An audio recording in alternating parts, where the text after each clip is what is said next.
Think you know the whole story? Turns out you were probably taught the half-truth. Welcome to Half-Truths.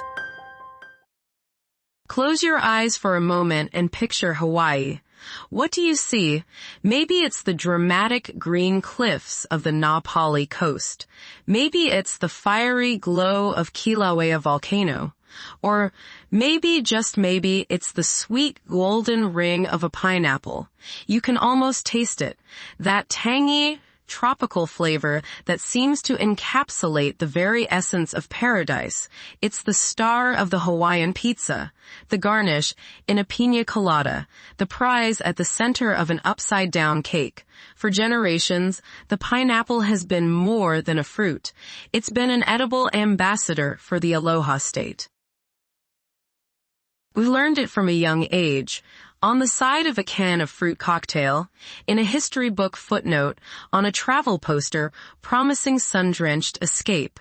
The pineapple is to Hawaii what the potato is to Idaho, or the orange is to Florida. It's an agricultural identity, a symbol so powerful and so deeply ingrained that questioning it feels almost absurd. The Dole plantation on Oahu is one of the most popular tourist attractions in the state, a veritable mecca for pineapple lovers, where you can ride the Pineapple Express train and get lost in the world's largest maze, shaped, of course, like a giant pineapple. The fruit's spiky crown and golden flesh are synonymous with Hawaiian hospitality. The story is simple, elegant, and satisfying. In the lush volcanic soil of a Pacific paradise, a unique and delicious fruit grew, and a clever American entrepreneur named James Dole helped share its sweetness with the world. It's a tale of nature's bounty meeting American ingenuity. It's a story that feels right. But what if that story, the one we've been consuming our entire lives, isn't the whole story? What if the pineapple's connection to Hawaii is not a matter of native biology, but of brilliant, aggressive, and world-changing marketing? What if I told you that the pineapple is an immigrant to Hawaii, just like James Dole himself, and that its rise to global fame is inextricably linked to the tragic fall of the Hawaiian kingdom? On this episode of Half-Truths, we're peeling back the tough, spiky skin of a cultural icon to reveal the surprising and far more complex story underneath. We're unlearning the myth of the native Hawaiian pineapple. To understand the power of this myth, we first have to appreciate just how beautifully it was constructed. The story we all know begins with the fruit itself, as if it sprang from the Hawaiian soil, waiting to be discovered. In this version of history, the pineapple is a natural treasure of the islands, a unique product of its specific climate and geography.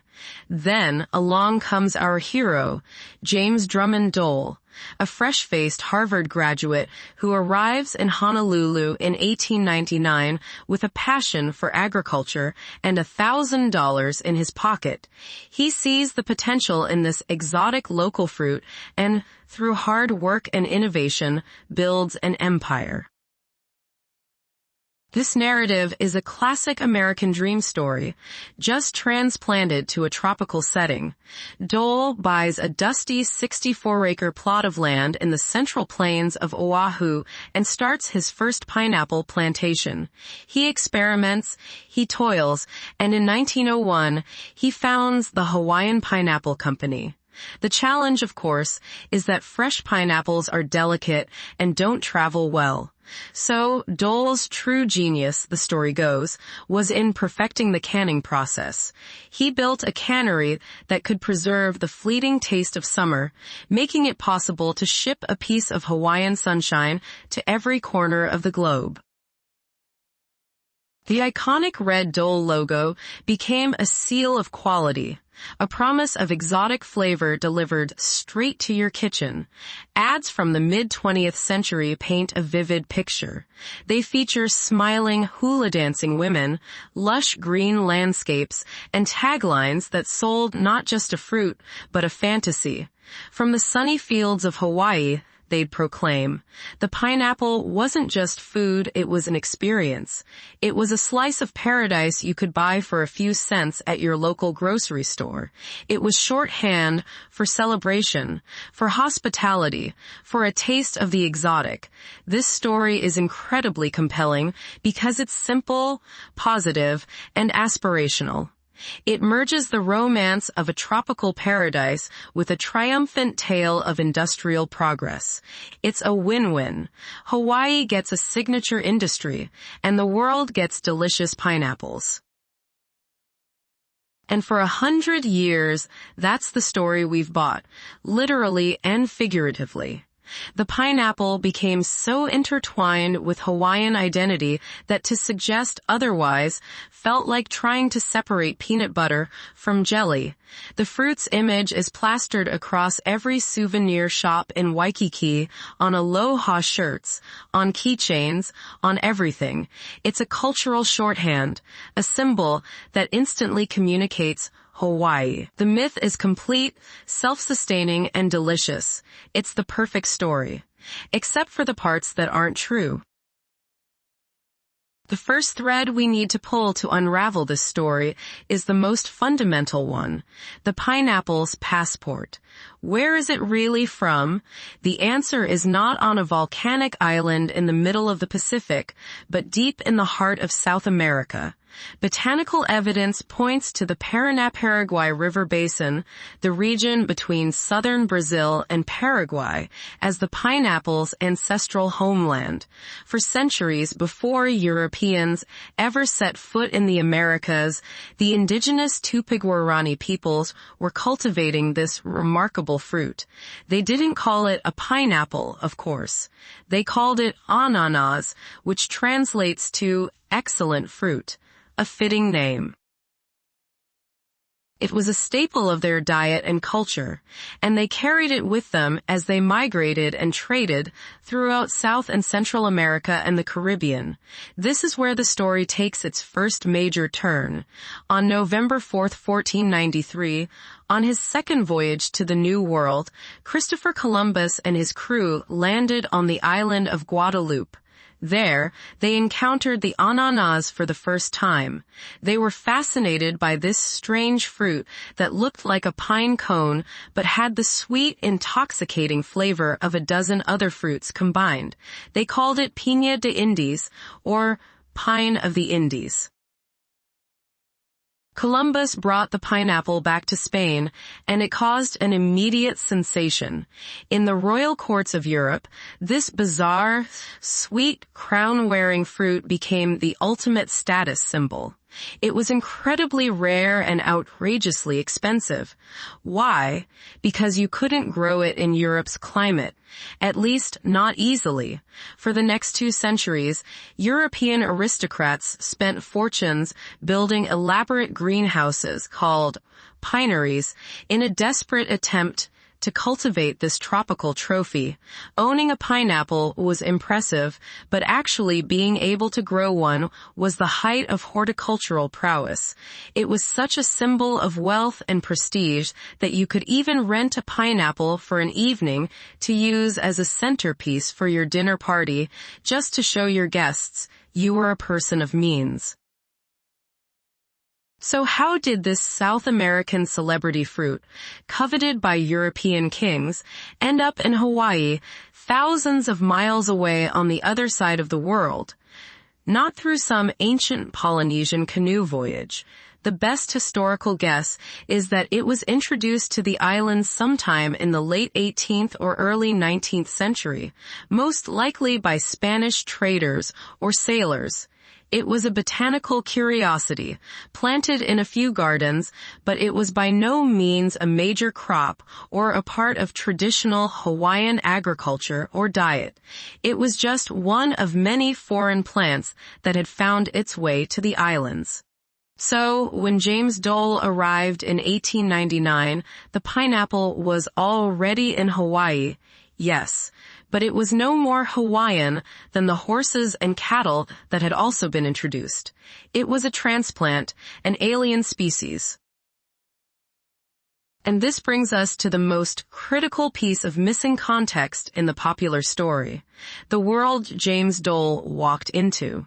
His arrival in 1899 was not a neutral event. It came at one of the most painful and tumultuous moments in Hawaiian history. Just 6 years earlier, in 1893, a group of American and European businessmen, mostly sugar planters, backed by United States Marines, had illegally overthrown the constitutional monarchy of Queen Liliuokalani.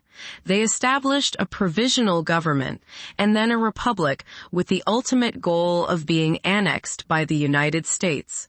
James Dole's own cousin, Sanford B. Dole, a son of American missionaries, was the president of this new illegitimate republic. So, when James Dole arrived, Hawaii was not an independent kingdom welcoming a bright young entrepreneur. It was a nation under occupation, its sovereignty stolen, its people disenfranchised. The political and economic landscape was being rapidly reshaped to benefit American business interests. Land was being consolidated, and the old systems were being dismantled. Dole wasn't just an ambitious horticulturalist. He was an American businessman stepping into a power vacuum created by American force. He wasn't just planting pineapples. He was planting them in colonized soil. This context changes everything. It reframes the story from a simple tale of agricultural innovation to a far more complicated story about opportunity, power, and the erasure of history. With the real origin of the pineapple established and the political climate of Hawaii understood, we can now see the true story of how the fruit became an icon. It wasn't destiny. It was a business plan. James Dole was undeniably a visionary. But his vision was not about celebrating a native Hawaiian crop. It was about creating a global market for a product he could grow cheaply and efficiently in Hawaii's favorable climate and business-friendly political environment.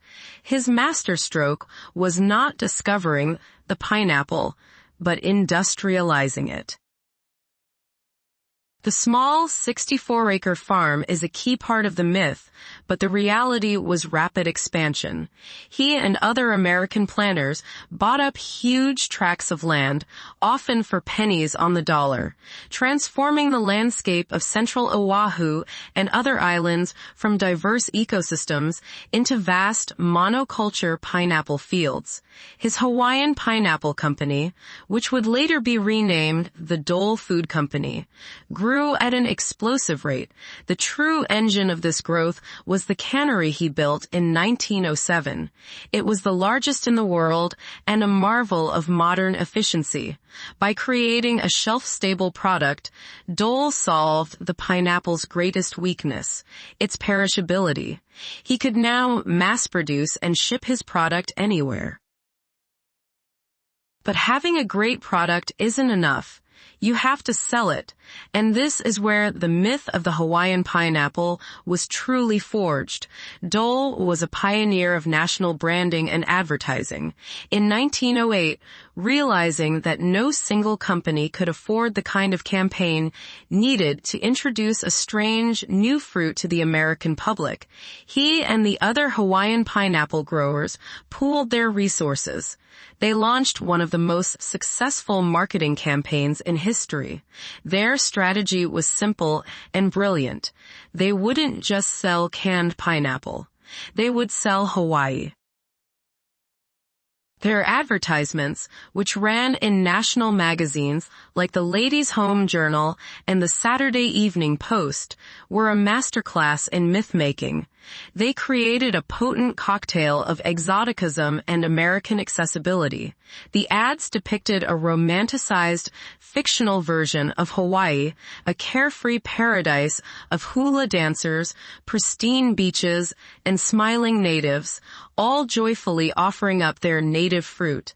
They explicitly and repeatedly branded the pineapple as Hawaiian, they sponsored recipe contests to teach American housewives how to use this strange new product, embedding it into the nation's culinary fabric with dishes like the pineapple upside-down cake. This campaign was wildly successful. It accomplished two things simultaneously. First, it created a massive demand for canned pineapple. Second, and more importantly for our story, it fused the identity of the fruit with the identity of the islands in the public consciousness. Before Dole, if you asked an American what a pineapple was, they might have described a rare, expensive delicacy. After Dole, they would describe a sweet, canned fruit from the paradise of Hawaii. The marketing didn't just sell a product. It rewrote geography in the minds of millions. The pineapple's South American origins were forgotten. Its recent introduction to the islands was ignored. Its connection to the overthrow of the Hawaiian monarchy was completely erased. All that was left was the simple, powerful, and profitable story of the Hawaiian pineapple. Of course, behind this sunny marketing facade was a much harsher reality. The pineapple plantations, like the sugar plantations before them, relied on a system of low-wage labor. Workers were recruited from Japan, China, the Philippines, and Portugal, living in plantation camps and enduring grueling work in the fields and canneries.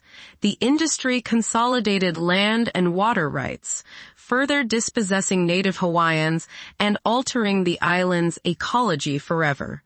The pineapple boom enriched a small group of American businessmen while transforming Hawaiian society in ways that are still felt today.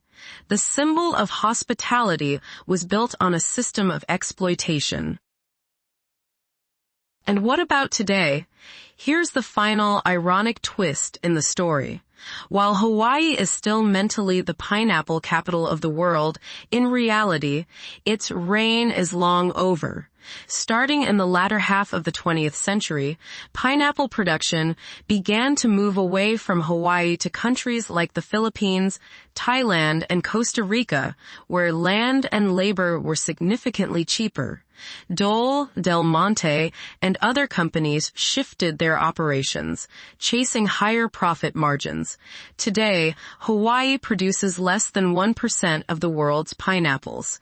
The vast fields that once covered the islands are mostly gone, replaced by suburbs, different crops, or simply left fallow. The Dole cannery in Honolulu, once the beating heart of the industry, shut down in 1991. The Dole plantation, that must-see tourist stop, is now primarily an agricultural theme park. It grows some pineapples, yes, but its main product is nostalgia. It sells the myth that it so successfully created a century ago. So we are left with a powerful symbol that has become detached from its source. We began with a simple, satisfying story. The pineapple is a native fruit of Hawaii, a symbol of its natural bounty. But the journey has led us to a far more complicated reality. The pineapple is a native of South America, brought to Europe as a symbol of royalty, and introduced to Hawaii as a botanical curiosity. Its transformation into a global superstar and a Hawaiian icon was the result of a deliberate and brilliant marketing strategy, deployed by an American entrepreneur who arrived in the wake of a colonial overthrow. The story of the Hawaiian pineapple is the perfect example of a half-truth. It's true that pineapples were, and are, grown in Hawaii. It's true that James Dole built a massive and influential company there. But the half-truth obscures the more important parts of the story: the fruit's true origin, the political context of its rise, and the manufactured nature of its identity. Why does correcting this particular myth matter? Because it reveals how powerfully stories can shape our perception of the world. A fruit sticker, something we might peel off and throw away without a second thought, can contain a century of history, politics, and marketing. It shows us that the connection between a product and a place is often not a natural fact, but a carefully constructed narrative. And these narratives can have real-world consequences, elevating some histories while erasing others. The story of James Dole, the Pineapple King, is often celebrated as a triumph of American capitalism. The story of Queen Liliuokalani and the loss of her kingdom is told far less often. The two stories, however, are inseparable. The pineapple's spiky, protective exterior hides a sweet interior. But in the case of its history, the sweet, simple story we all know hides a much spikier, more complex, and ultimately more interesting truth. The world's most welcoming fruit is a symbol of a violent and unwelcoming seizure of a nation. Now you know the real story. What other half-truths are still out there? If you enjoyed this episode, please subscribe, leave a comment, and join us next time. Until then, stay curious.